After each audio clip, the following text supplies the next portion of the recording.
Hello everyone, in this video we will see how to use the ICICI Visa Corporate Gift Card. Verify whether your ICICI Visa Corporate Gift Card requires activation. Some cards may need activation before they can be used for transactions. Follow the instructions provided within the card or contact ICICI Bank's customer service for assistance with activation. Before making a purchase, check the balance on your ICICI Visa gift card. You can usually do this by visiting the ICICI Bank website, using the official mobile app, or calling the customer service number on the back of the card.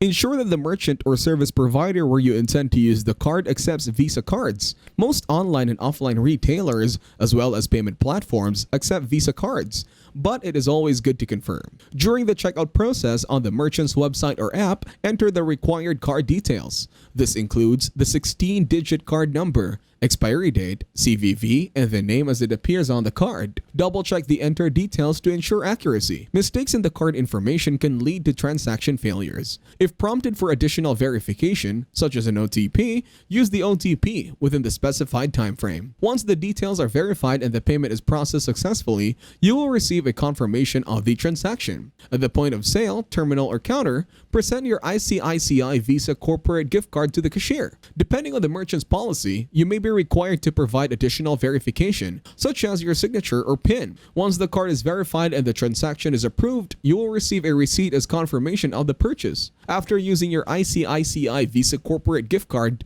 keep track of your transactions and monitor the remaining balance. You can typically do this by logging into your ICICI Bank account online or using their mobile banking app. If you encounter any issues or have questions about using your ICICI Visa Corporate Gift Card, contact ICICI's bank customer service. They can provide guidance and support related to card usage, balance inquiries, transaction history, and more. If you found this video helpful, you can thank me with a like and subscribe to the channel. See you in another video.